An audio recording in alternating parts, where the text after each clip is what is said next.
ശ്രുതിയാണത്രേ ശ്രുതി. സംസാരം മൊത്തം അപശ്രുതി. ഉണ്ട കണ്ണുകളും മുറം പോലത്തെ ചെവിയും കുറുക്കന്റെ നോട്ടവാ.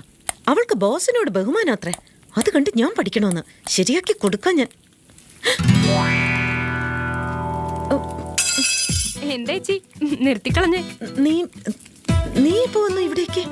ചേച്ചി സ്പൂണ് കൊണ്ട് ഉപ്പുമാവിനെ നാക്കുകൊണ്ട് എന്നെയും പൊരിച്ചോണ്ട് നിന്നില്ലേ, അപ്പഴാ ഞാൻ വന്നത്. നീ എന്റെ ആരാ ചേച്ചിന്ന് വിളിക്കാൻ? എന്നെ അങ്ങനെ വിളിക്കരുത്. ഇങ്ങനെ സൗഹൃദം കൂടാൻ വരുന്നവരെ ആരെയും എനിക്കിഷ്ടമല്ല. എനിക്ക് ചേച്ചിയെ വലിയ ഇഷ്ടാ.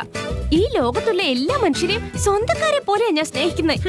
രാവിലെ ഇത് കണ്ടല്ലോ കൊഞ്ചിക്കൊഴയുന്നത്. ഇപ്പൊ ആരാ ഇങ്ങോട്ട് വരാൻ പറഞ്ഞ? ബോസ് ഇന്നു മുതൽ എല്ലാ കാര്യങ്ങളും ചേച്ചിയുമായി ഷെയർ ചെയ്യാൻ പറഞ്ഞു, ഉപ്പുമാവ് അടക്കം. ഞാൻ സമ്മതിക്കില്ല. നോക്കേച്ചി, എന്തിനാ ഇങ്ങനെ കുറുമ്പ് കാട്ടണേ? ചേച്ചിക്ക് ഇഷ്ടമായാലും ഇല്ലെങ്കിലും 4-5 ദിവസം എന്നെ സഹിച്ചേ പറ്റൂ. അത് കഴിഞ്ഞ് തിരിച്ചു പോവല്ലോ. ചേച്ചി പോകും. Good morning sir. Good morning sir. Good morning. Anu, Shruti പുതിയ ആളായതുകൊണ്ട് കാര്യങ്ങളൊക്കെ ഒന്ന് പറഞ്ഞു കൊടുക്കുക. തെറ്റുകളൊക്കെ തിരുത്തി കൊടുക്കണം. താൻ വേണ്ടതുപോലെ എല്ലാം പറഞ്ഞു കൊടുക്കാതെ പോയാൽ ശ്രുതി ആകെ കൺഫ്യൂസ്ഡ് ആവും. പിന്നെ ഞാൻ ട്രെയിനിങ് കൊടുക്കേണ്ടി വരും. എൻ്റെ ടൈമും വേസ്റ്റ് ആവും. Okay? Okay sir. Boss MCH letter dictate ചെയ്ത് തരും, എഴുതിക്കോ. 2 കോഫി പറഞ്ഞേക്ക്. ഈ പോക്ക് പോയി ഇനി എന്റെ പോസ്റ്റ് കൂടെ തട്ടിയെടുത്ത് കളയോ? എന്ത് സെക്രട്ടറി പോസ്റ്റ് കളഞ്ഞിട്ട് ഡ്രൈവർ പോസ്റ്റോ? Okay sir. Shruti, take this letter down. Yes sir. To the municipal chairman of Cochin. Dear sir, this is regarding the notice sent by you dated 12/2/2007. GK Constructions already submitted to you. What is this? Boss. Boss, കഷ്ടപ്പെട്ട അദ്ദേഹം തൊണ്ട കീറി letter dictate ചെയ്ത് തരുമ്പോ നീ ഇവിടെ drawing ചെയ്ത് കളിക്കുന്നു. നിന്റെ ഇഷ്ടത്തിന് ടൈം വേസ്റ്റ് ചെയ്യാന്നാണോ കരുതിയത്? എന്താ എഴുതാത്തെ? ബോസ് ഇങ്ങനെ ഫ്ലോയിൽ പറഞ്ഞാ എഴുതാൻ വലിയ പ്രയാസോ? അതുകൊണ്ട് തലയ്ക്കകത്ത് സ്റ്റോർ ചെയ്ത് വെച്ചിട്ടുണ്ടോ? അല്ല, ഈ വോയിസ് റെക്കോർഡറിൽ സ്റ്റോർ ചെയ്തു. ഡിക്റ്റേറ്റ് ചെയ്തതെല്ലാം അതുപോലെ ഇതിൽ റെക്കോർഡ് ആയിട്ടുണ്ട്. ഇനി ഇത് കമ്പ്യൂട്ടറിൽ കണക്ട് ചെയ്താൽ as it is print out എടുക്കാം. ചേച്ചി, ബോസ് എന്തിനാ ഇങ്ങനെ ചിരിക്കുന്നേ? ഏയ് ശ്രുതി, നിന്റെ കയ്യിൽ അനുവിനറിയാത്ത 1000കണക്കിന് ടെക്നിക്സ് ഉണ്ട്. അതാ അതിന്റെ അർത്ഥം.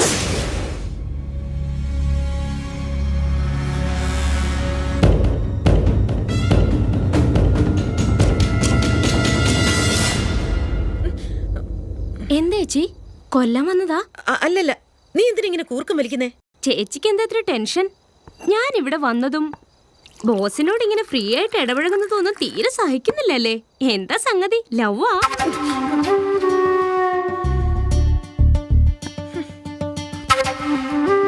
ചേച്ചി, ലവ്വാണെങ്കിൽ എന്നോട് പറഞ്ഞോ, അതാ നല്ലത്. ഇല്ലെങ്കിൽ ഞാനും ചിലപ്പോ ഒന്ന് ട്രൈ ചെയ്തെന്ന് വരും. ശ്രുതി മൈൻഡ് ഇറ്റ്, ഞാൻ നിന്റെ സീനിയറാ. പക്ഷെ ബോസിന് ചേച്ചിയെക്കാളും ഞാനാ very near. What? C my dear, ബോസിനെ ലവ് ചെയ്യുന്നതിൽ തെറ്റൊന്നുമില്ല. ഇത്രയ്ക്ക് സുന്ദരനായ ഒരാളെ ലവ് ചെയ്തില്ലെങ്കിൽ തെറ്റ്. കിടന്നുറങ്ങ്. നിങ്ങൾ ഇങ്ങനെ ഓരോ എക്സ്ക്യൂസ് പറഞ്ഞാൽ എങ്ങനെ? When I can finish it? ചേച്ചി, ഇവിടെ നിന്നും ഇങ്ങനെ വർക്ക് ചെയ്യണോ? Mind your own business. അല്ല, ഏത് സമയത്തും ഇങ്ങനെ ലാപ്ടോപ്പിൽ നോക്കിയിരുന്ന ബോസിനെ ലവ് ചെയ്യുന്ന എപ്പോഴാ? ജോലി ചെയ്തുകൊണ്ടിരിക്കുമ്പോ ഡിസ്റ്റർബ് ചെയ്യാൻ വരല്ലേ? ചെല്ല്. Come on girls. പിടിച്ചേ, ബോസ് പോണു. സാറെന്തോ ഡിക്റ്റേറ്റ് ചെയ്യാൻ. Get it.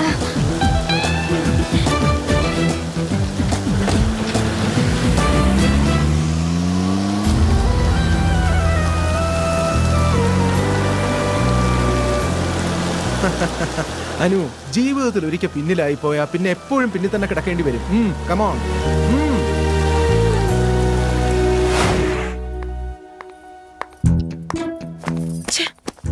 എവിടെ പോയതായിരിക്കും? ചേച്ചി, ആരെയായി നോക്കുന്നേ? ബോസ് ഇതുവരെ വന്നില്ലേ?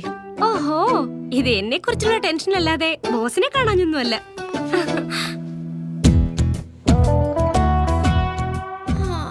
ചേച്ചി എന്നാലും ഇത്ര നാളും ബോസിന്റെ കാറിലിരുന്ന് എത്ര മാത്രം എൻജോയ് ചെയ്തെന്ന് ആലോചിക്കുക.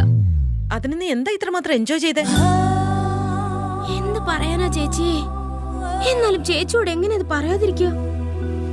കാറിന്റെ സ്പീഡ് 90, എന്റെ ബോഡി ടെമ്പറേച്ചർ 95. കാറിന്റെ സ്പീഡ് 100, എന്റെ ബോഡി ടെമ്പറേച്ചർ 105. കാറിന്റെ സ്പീഡ് 120, എന്റെ ബോഡി തെർമോമീറ്റർ പൊട്ടിപ്പോകും ഇനി. ഓരോ ടേണിങ്ങിലും ഓരോ ടൈപ്പ് ടച്ച്. റോഡിലൊക്കെ സ്പീഡ് ബ്രേക്കർ ഉണ്ടെങ്കിലും ബോസിന്റെ സ്പീഡിന് യാതൊരു ബ്രേക്കും ഇല്ല ചേച്ചി. ശ്രുതി, ആ sir. Come to my room right away. Yes sir. കണ്ടില്ലേ, യാത്ര മതിയായില്ലെന്ന് തോന്നുന്നു. അതാ വീണ്ടും വിളിക്കുന്നത്. ചേച്ചിയുടെ ടെൻഷൻ എക്സ്റ്റൻഷൻ ആയില്ലേ?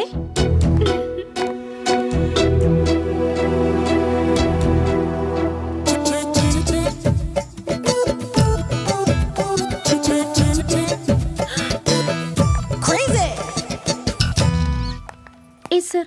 യെസ്, ഈ ഫയൽ വേഗം ഡെസ്പാച്ച് സെക്ഷനിലേക്ക് അയക്ക്. Sorry sir. ആ?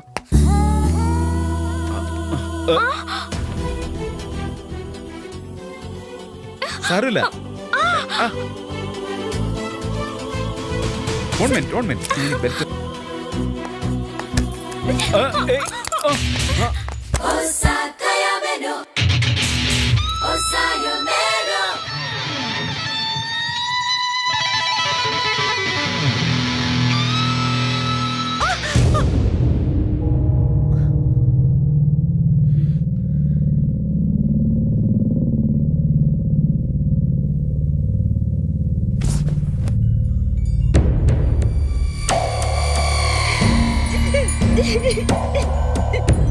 ശ്രുതി, എന്തു പറ്റി? ഒന്നുമില്ല. ശ്രുതി,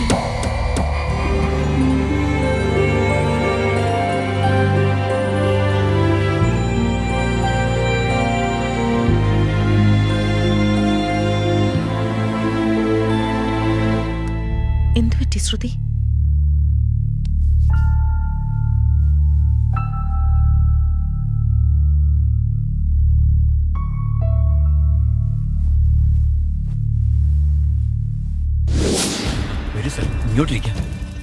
ഞാൻ തന്റെ മോളെ ചോദിക്കാൻ വന്നത്. സാർ, പേടിക്കാതെടോ. 10-20 കൊല്ലമായി താൻ എന്റെ കൂടെ ജോലി ചെയ്യുന്ന ആളല്ലേ. എന്നെ കുറിച്ച് തനിക്കറിയില്ലേ? എനിക്ക് MBA കാരിയായ തന്റെ മോളെയാ വേണ്ടത്. വലിയൊരു പോസ്റ്റ് ഞാൻ ജോലി കൊടുക്കാം. എന്താ?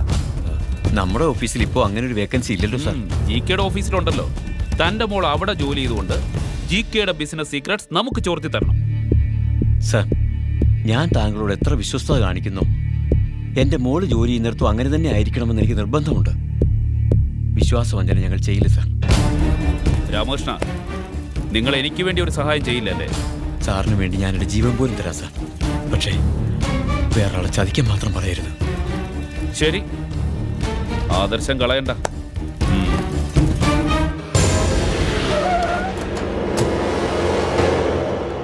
നിങ്ങളാണോ രാമകൃഷ്ണൻ? അതെ സാർ. നിങ്ങളെ അറസ്റ്റ് ചെയ്തിരിക്കുന്നു. എന്തിന്?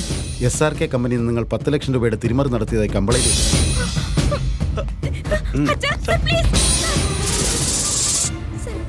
ഞാൻ നിങ്ങളുടെ കാല് പിടിക്കാം. എന്റെ അച്ഛന്റെ പേര് കൊടുത്ത കള്ളക്കേസ് പിൻവലിക്കണം. GK തോൽപ്പിക്കാൻ ദൈവം എനിക്ക് കൊണ്ടുതന്ന ഒരേ ഒരു ചാൻസാ നീ. ആ GKയുടെ അടുത്തുനിന്ന് എയർപോർട്ട് ടെൻഡർ ഫയൽ എടുത്ത് എന്റെ കൈ കൊണ്ടു തന്നാൽ നിന്റെ അച്ഛനെ ഞാൻ പുറത്തു കൊണ്ടുവരാം. ഇല്ലെങ്കിൽ അയാൾ ചത്തുന്ന് വിചാരിച്ചു.